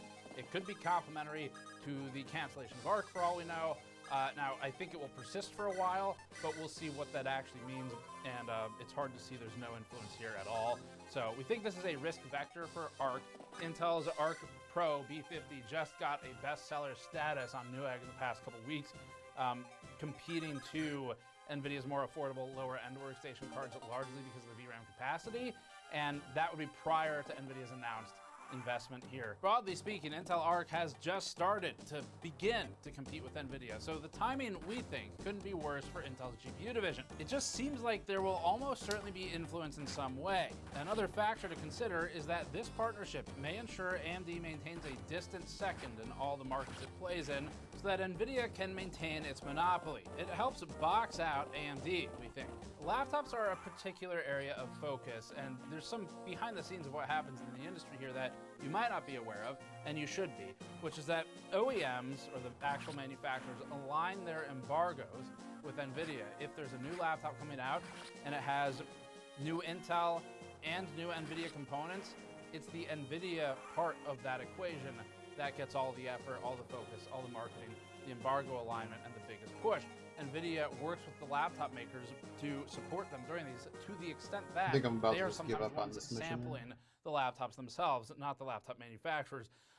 And so that means if Intel and NVIDIA are launching new mobile parts, the partners will, in our experience and in our discussions with them over the last over 10 years now, line up for NVIDIA's launch date and plans, not for Intel's. We think this partnership will result in a lot more sockets that are dominated by Intel and NVIDIA components, not AMD for the CPU. And NVIDIA can use a heavier hand as a result of this, we think, to keep AMD out of laptops, where both in CPU and GPU components now, there's an incentive to go with NVIDIA, and likewise to go with the company that NVIDIA is invested in and benefits from if it is also in that laptop driving more sales. They are invested. They get a return on that. Screw it. If it performs well. On the I'm server done trying side, to save them. push I know what has to vertical happen. integration. We think of DGX. It'll be the What has to Apple happen data is center if it's not already. AMD doesn't have a on top of us option. recovering So this guy, strengthens NVIDIA's vertical integration for data center, we while have AMD is to peddling kill good options everything without a full stack solution. in a As we particular understand order. it, NVIDIA won't have a spot on the board for Intel, but NVIDIA's engineers will likely have more access into the fabs and will be able to ask more questions of things that are closely guarded secrets.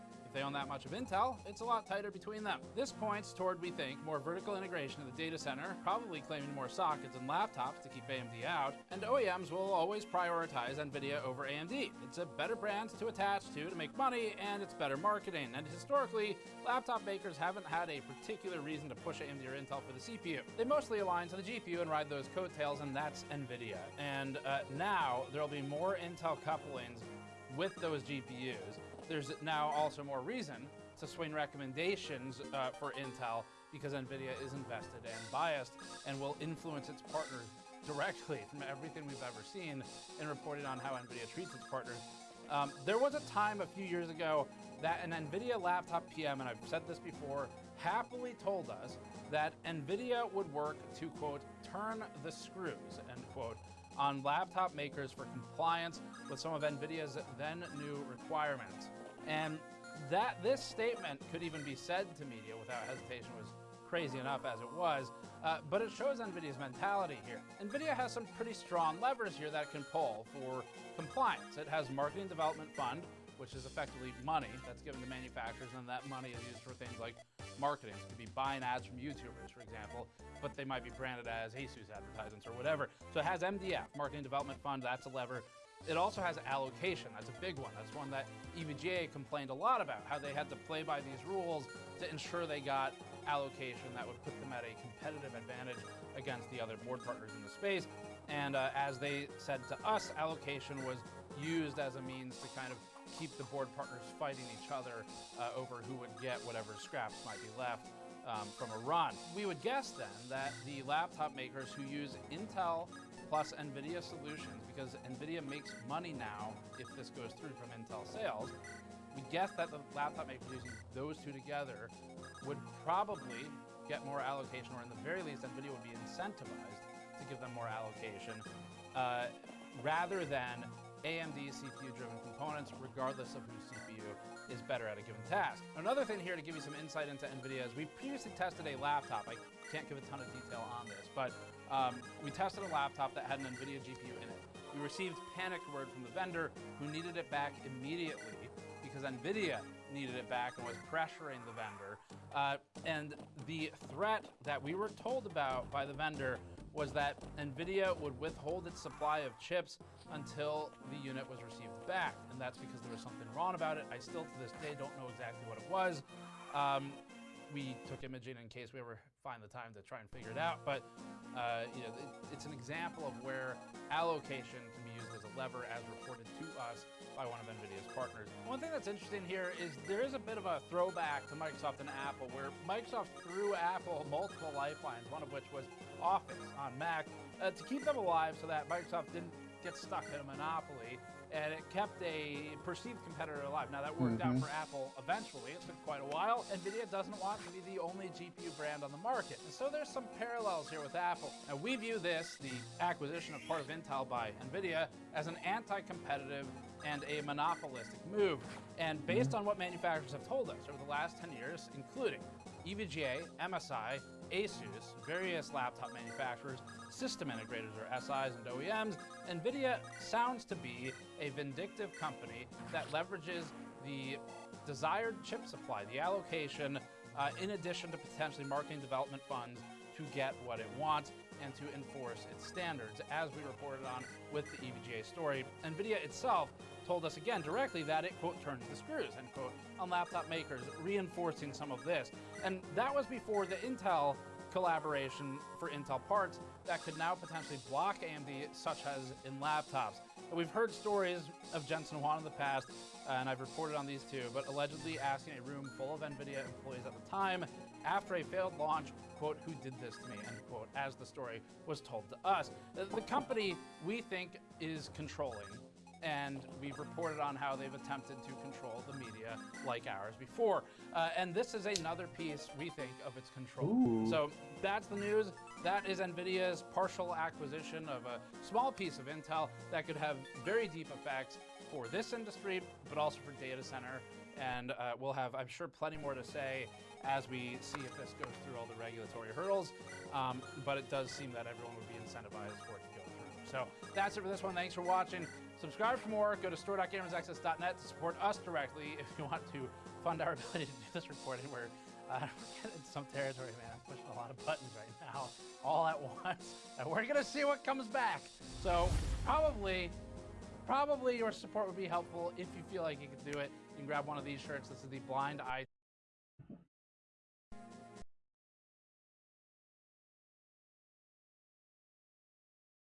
Mission is so ridiculous.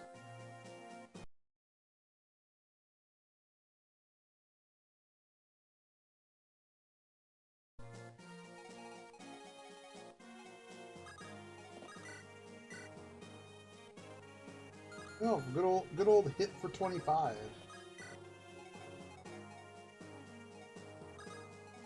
Like, why can't you?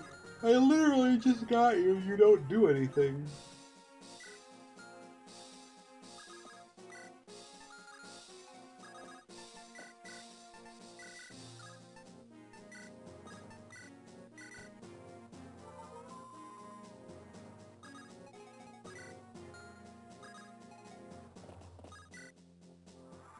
Oh no, there's more of them. Roy's just screwed. I probably should have put him there. Oh, Tate's just dead. That's fantastic.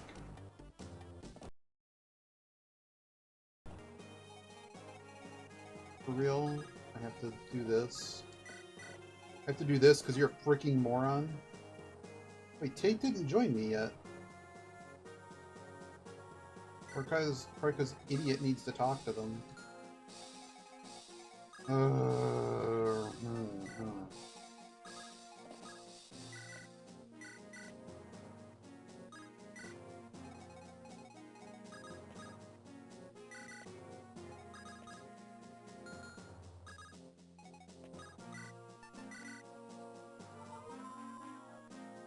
Maybe Tate isn't terrible like the other one is.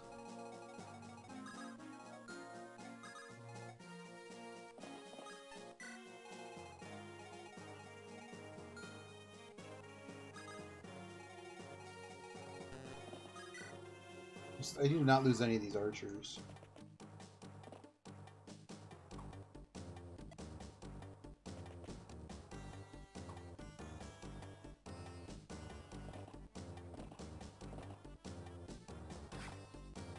Pegasus Knight, don't care.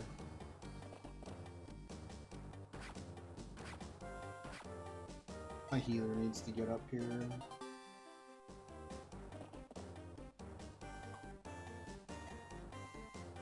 Some of them did everything.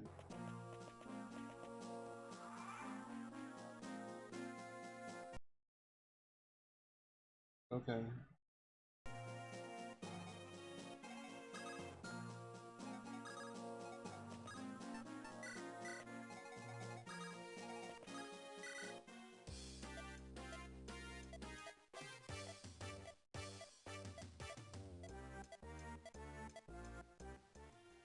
Great.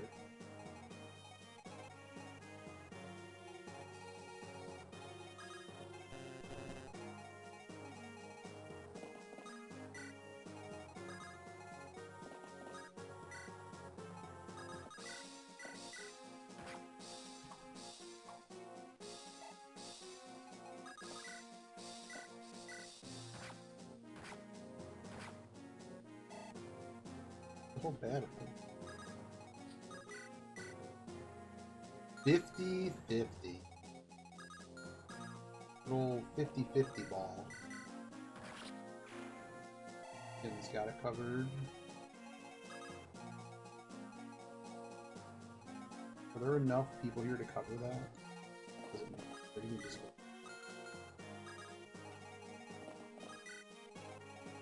Alright, is Tate any better than the garbage pile that is the other one? 10 strength. Or, yeah, Tate, million times better. Shayna would basically need a mission where their opponents are just that bad. Is there an enemy here that doesn't have freaking... Does anyone not have a javelin? Oh, this first one's got a killer lance. How wonderful.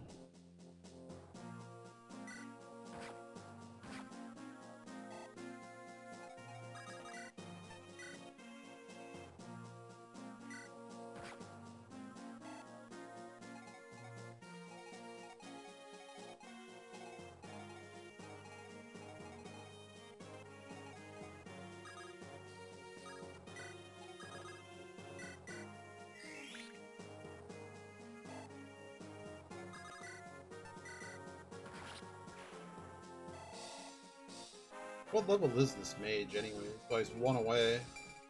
Look at that. That's pretty good. Concerned that this person's gonna get bombed. Just get them out of here? I guess so.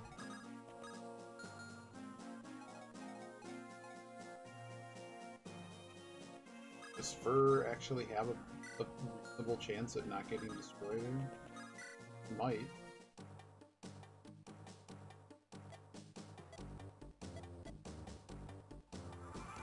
Or reinforcement.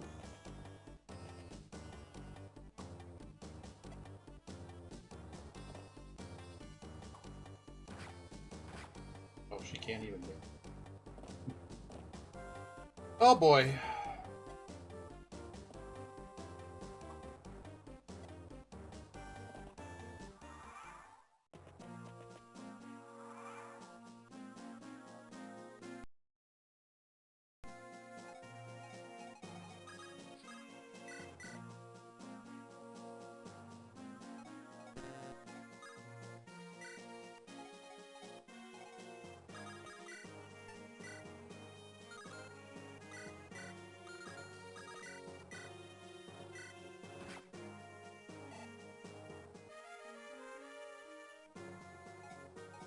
I like that books break in this game.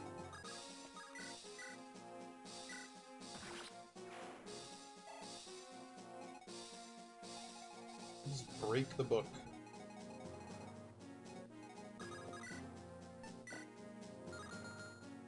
Crap, can't do anything. Are all these units so terrible? Like, they're terrifyingly bad.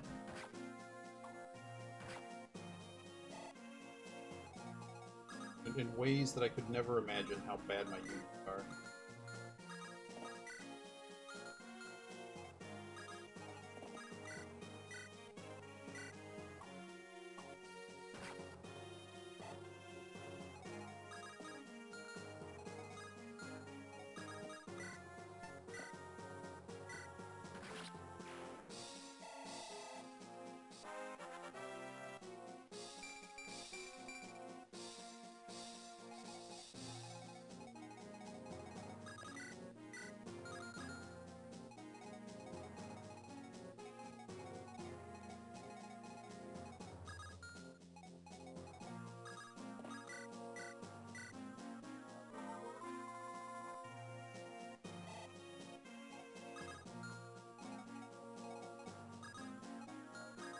What's their hit rate on them?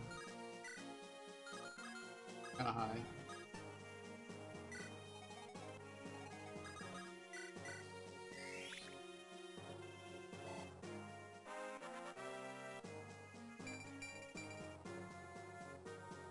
Fence is alright.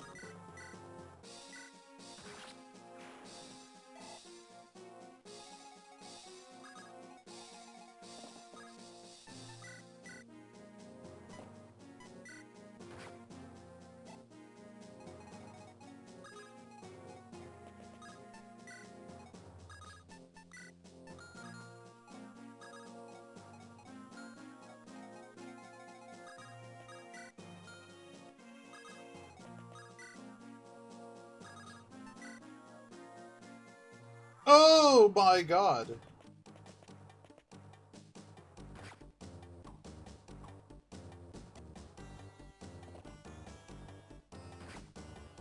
Who's Roberts? This another... Wait. Who the hell is Roberts? Roberts.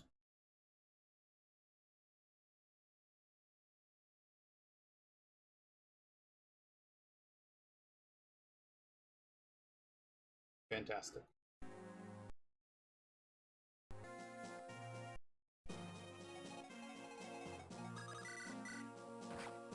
This is incredible. Everybody has to get out. There's no way. Thief can go hide. He might not be able to damage them.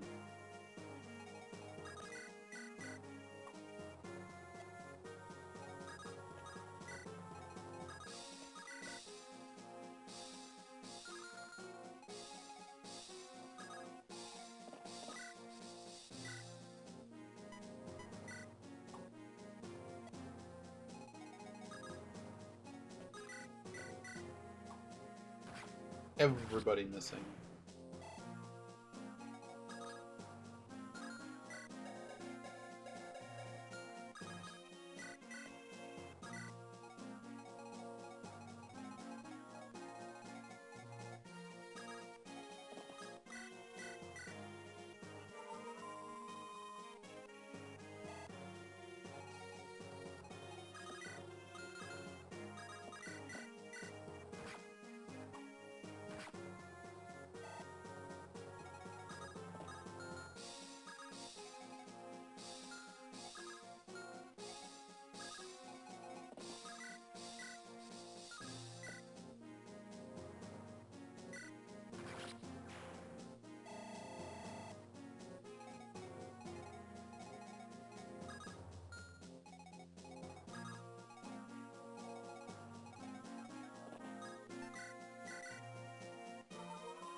Oh, Trek's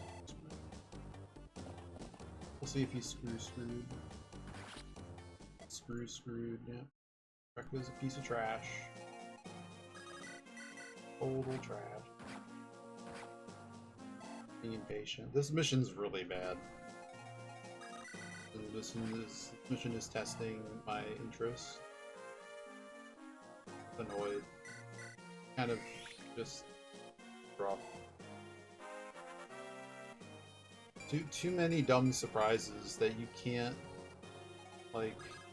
really leverage them very well.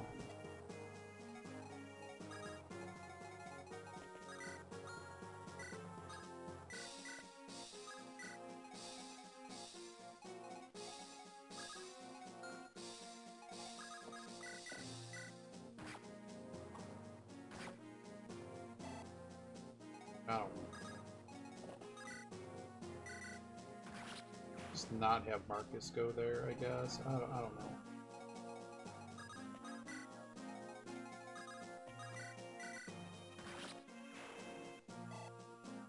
Like there's that many. He'll be okay.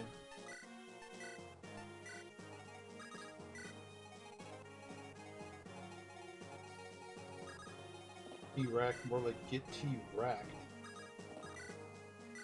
No! Well, Shin can take health too, I guess. But that was not what the plan was.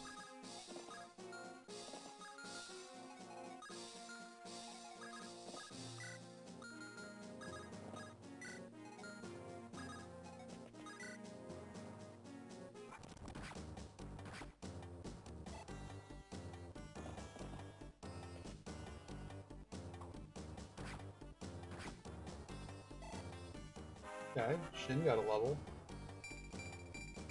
No strength.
Oh god, there's more of the ones out of the caves.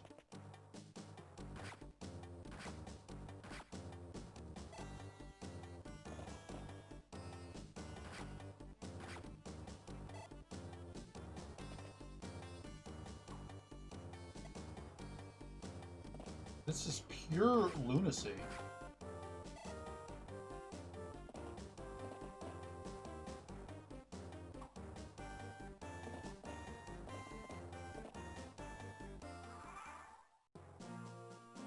Yeah, this is pure crazy. Pure crazy.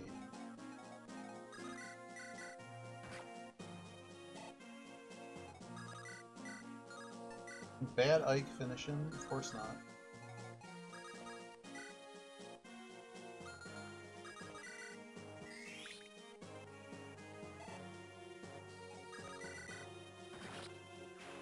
Got him. Alright, everybody needs to go down now.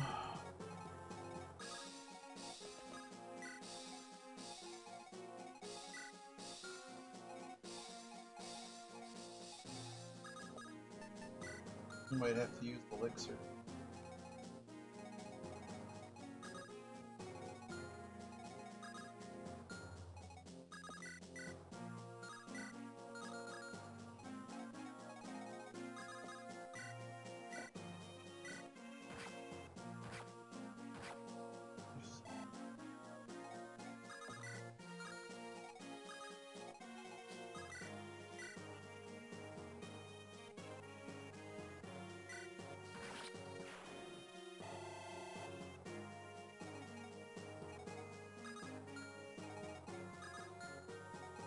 I don't know if more are gonna spawn, but that's...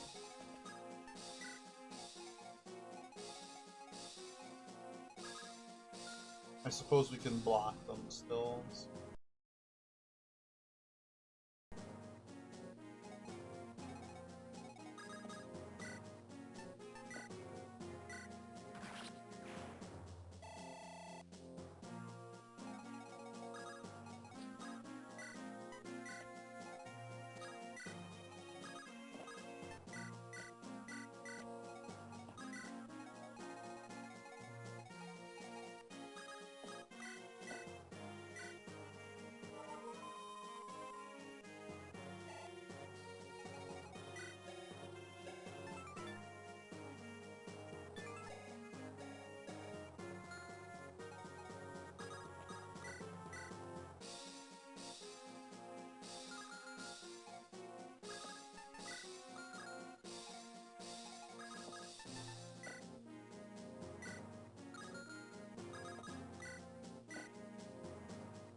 This is crazy.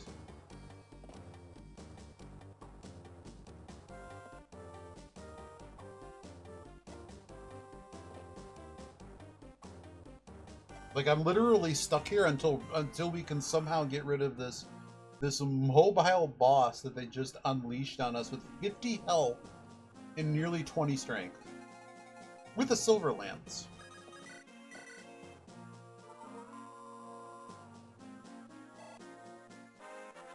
This is crazy.